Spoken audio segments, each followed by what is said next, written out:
notre rendez-vous et ça nous fait plaisir de vous retrouver. Bonjour, deux pour un, deux Ah oui, pour un sujet. Aujourd'hui, la communication, bonjour. communication verbale, non verbale, ça va être un thème assez intéressant qu'on va développer ensemble, Lise et moi. Lise, bonjour. Bonjour Stéphane, je suis contente de te Ah, revoir. moi aussi. Très, très heureux de te retrouver. Qu'est-ce que vous avez fait, chers amis, depuis notre dernier rendez-vous? Qu'est-ce que vous avez fait pour changer votre vie? La dernière fois, on parlait du cerveau, de l'inconscient, qui ne fait pas la différence entre ce qui est réel et fictif. Donc, à partir du moment où je vis un état, quel qu'il soit, peut-être que je pourrais penser à un souvenir agréable pour changer mon état. Si je ne suis pas dans un état positif, pour renverser la situation, simplement me rappeler un bon souvenir, écouter une musique qui me plaît, regarder des images qui me font du bien. Je suggérais aujourd'hui, Lise, tu me diras ce que tu en penses, à une cliente Mhm. qui s'est procuré une lumière là, pour la luminothérapie. Je lui disais, le Oui. cerveau encode l'information grâce, évidemment, à nos sens. Alors, je lui Mhm. disais, donne de l'information à ton cerveau, c'est-à-dire ta petite lumière de luminothérapie. Je te suggère de Mhm. mettre le bruit des vagues comme son et simplement de te détendre en respirant de façon abdominale et observer à quel point ça va changer ton état interne. Ce sont toutes sortes de petits trucs très faciles qu'on peut faire, qui sont à la portée de la main et qui peuvent faire une grosse différence. Absolument. Toi, qu'est-ce J'aime que tu beaucoup fais? ta... Toi, qu'est-ce que tu Moi, fais?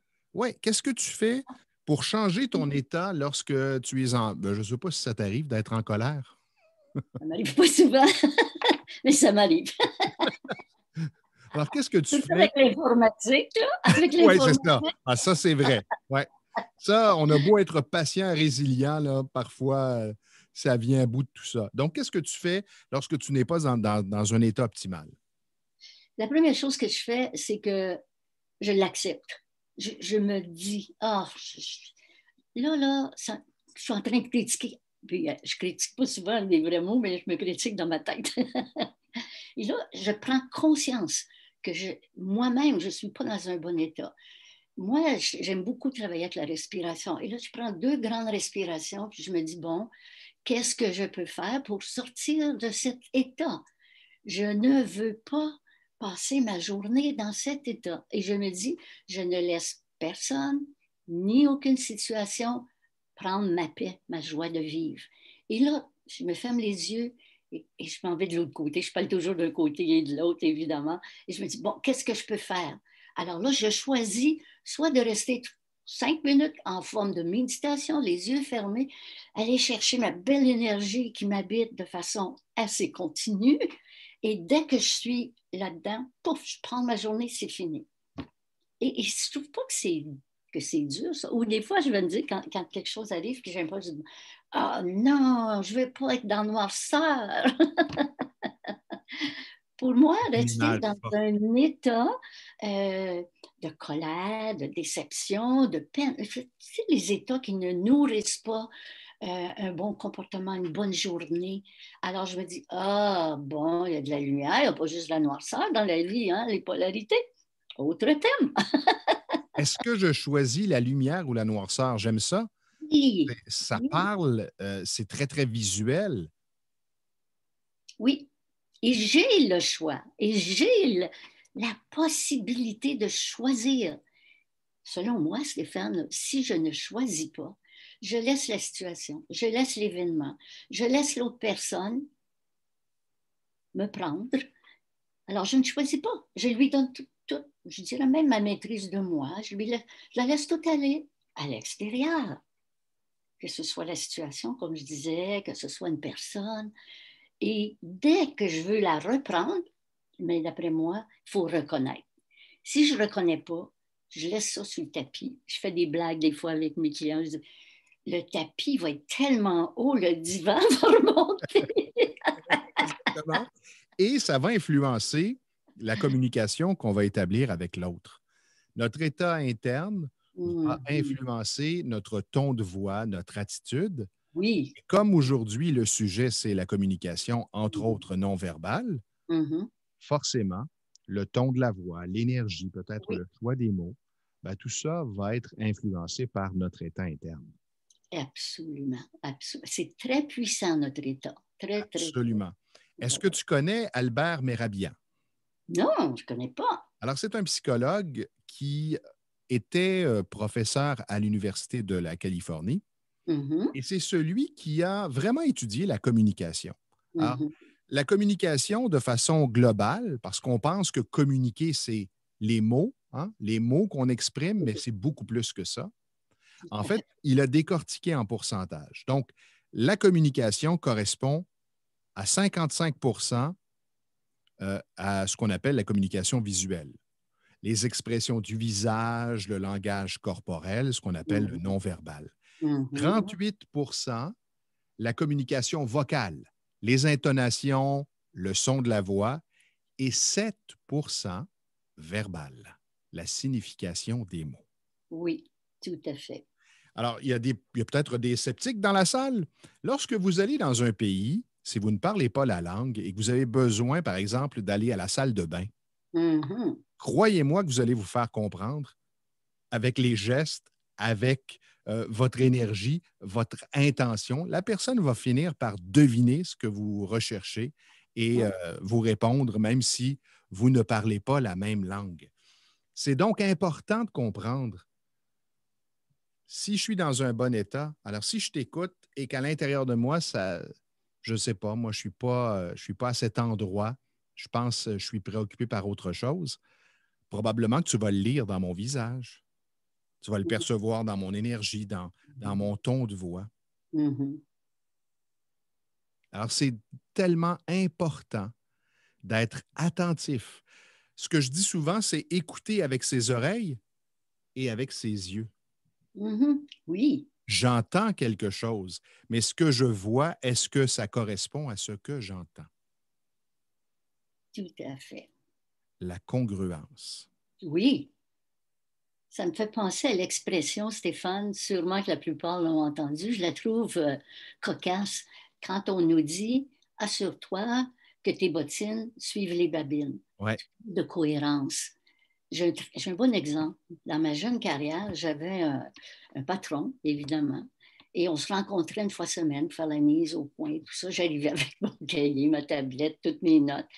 Et puis, je m'assoyais en face de lui.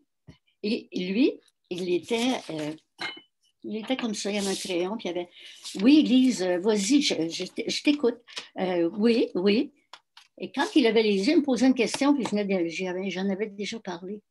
Et à l'époque, je ne connaissais pas là, toute cette composition de qu'est-ce qui se passe quand on s'exprime. Et je me disais, il me semble qu'il ne m'écoute pas. Il ne m'écoutait pas. Alors, c'est ça l'histoire. Quand je dis des mots que j'exprime, comme tu dis, Stéphane, une idée, si ce que j'exprime n'est pas ce que je crois à l'intérieur, je parle plus fort avec mon non-contact verbal. Oui. Je parle beaucoup plus fort avec mes gestes, ma posture. À peu près toutes les techniques que nous avons vues pourraient se regrouper à l'intérieur de ce thème.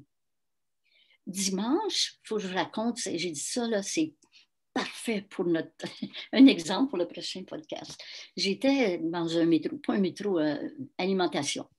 Et il y avait une dame qui travaillait au comptoir de la viande. Elle avait un gros chariot, puis elle mettait la viande sur les tablettes. Et j'étais peut-être pas tout à fait à 2 mètres. Alors, elle m'a regardée, puis elle s'est penchée. Elle était en contact avec la viande. Et en arrière de moi, il y avait d'autres gens parce qu'on voulait, c'était de la viande pour des tourtières. Alors, il y avait beaucoup de gens, c'était se préparer pour Noël. Elle était penchée, dos à nous, comme ça, avec la viande. On a attendu un bon 4 minutes. Elle s'est relevée, a pris son chariot, parti. Aucun mot, aucune parole, mais quel message. Assez clair. Et là là. Et c'était tout son nom verbal qui nous a dit. Vous savez, des fois, là, on ne parle pas avec des mots. On dit que oui, on s'exprime. C'est ça, toute la folie de la communication. Il y a les mots, il y a la voix. Et je parle sans mots, sans m'exprimer verbalement. Exactement. Et ça fait mal parfois. Ça fait beaucoup plus mal que des mots.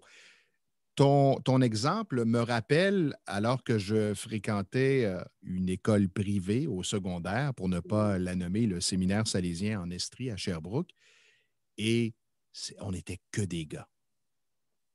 C'est parfois un peu, je dirais, hasardeux.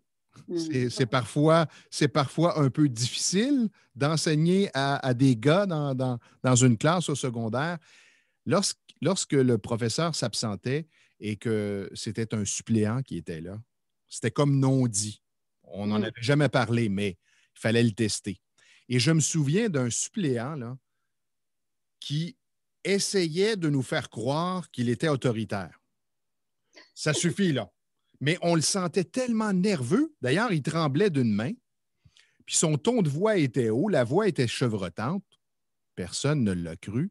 Et malheureusement, au bout de 15 minutes, c'est lui qui est sorti en pleurant de la classe parce qu'il avait trouvé ça trop difficile. On l'avait testé vraiment solidement. J'ai des clients qui viennent me consulter parfois pour me dire bon, j'ai un message à livrer, là. Je n'y crois pas vraiment, mais coach-moi, là, enseigne-moi à y croire. Je dis à la personne, je ne suis pas un metteur en scène, tu n'es pas un comédien.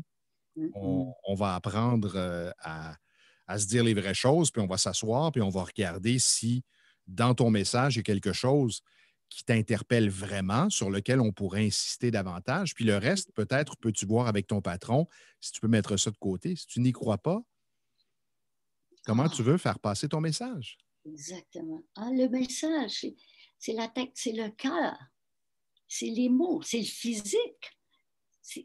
Moi, je pense que la communication, c'est vraiment une affaire de relation.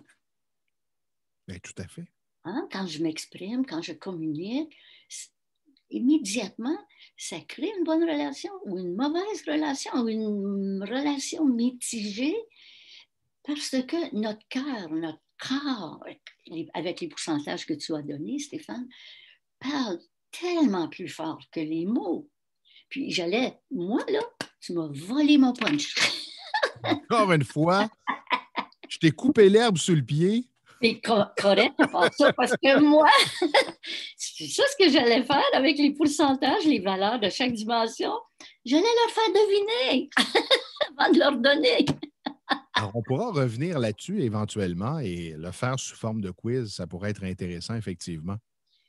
Par expérience, quand je faisais de la formation, j'utilisais souvent ce mode-là. Je demandais aux gens, selon vous, sur une échelle, il faut que vous ayez un total de 100%. Alors, donnez une valeur, selon vous, aux mots, à la voix et au non-verbal.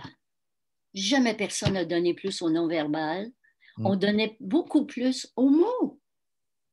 Oui. L'école de pensée, Stéphane, qui le présente comme les mots, 7%, le reste 93% parce qu'il englobe la voix Exactement. avec le non-verbal. Oui, exactement. Exactement. Puis l'émotion, je travaillais avec un psychologue qui s'appelle Gilbert Richer, que je salue en passant. Et Gilbert disait, lorsque la personne parle sur une voix monocorde, avec une voix monocorde, sur un ton monocorde, c'est signe qu'elle se coupe de ses émotions. Parce que l'émotion amène la couleur dans l'expression. Oui. Le rythme, c'est pas plate, ça semble, on n'a pas le goût d'écouter. Non, on n'est pas des robots, on est des êtres d'émotion. Alors, qu'est-ce que vous comprenez de notre podcast d'aujourd'hui? Qu'est-ce que vous allez maintenant observer dans votre communication et chez votre interlocuteur lorsque vous l'écoutez? Oui. Observez, écoutez avec vos deux oreilles et vos deux yeux et assurez-vous d'être dans la bonne énergie pour communiquer votre message. Absolument. Et si, par exemple, je vous dis, bon, aujourd'hui, on va avoir du plaisir. Aujourd'hui, on va passer un bon moment ensemble. Moi, j'ai l'impression que ça va être plate. Et on va se dire les vraies choses. Puis en plus, ben, j'ai les bras croisés, c'est-à-dire que il me semble que si je souhaite qu'on se dise les vraies choses et qu'on ait du plaisir, je vais être en ouverture Oui, oui. et mon ton de voix va être dans l'excitation, dans le plaisir, dans la légèreté. Mm, mm. Écoute, j'ai un autre exemple qui est fort intéressant. Euh, J'étais comme en observation parce que j'aimais ça des fois pour intégrer la notion des mots, de la voix et du non-verbal. J'étais avec une amie, puis on arrive à la caisse, et, la dame n'a pas l'air de bonne humeur. Tu sais. Et mon ami lui dit, ben elle a mauvaise humeur aujourd'hui, vous êtes mieux de changer de job. Oups, ça peut me rendre encore plus de mauvaise humeur. C'est justement ça. Imaginez l'impact quand on s'en... Elle n'était pas de bonne humeur elle-même, là, c'est bien sûr, mais de dire une telle chose, j'étais comme, ouh, il y avait les mots, il y avait la voix, il y avait tout dans ce message-là. C'était un message. En tout cas, ça ne favorisait pas une bonne relation. Non, effectivement, ça peut être simplement de taquiner la personne puis de lui dire Oui, oui. vous avez, vous avez un beau visage. Je serais curieux de voir ce que ça donne avec un sourire. Euh, de taquiner la personne, tu sais, Oui, simplement de s'amuser avec tout ça. Alors, oui, c'est ce que nous vous invitons à découvrir, à observer. Et comme d'habitude, vous prenez ce qui est bon pour vous. Si oui. vous avez des questions ou des observations, vous nous les partagez avec plaisir. Notre prochain podcast, c'est un sujet fort important et approprié pour ce que l'on vit en ce moment, la résilience. Mhm. Bye! Tout le monde.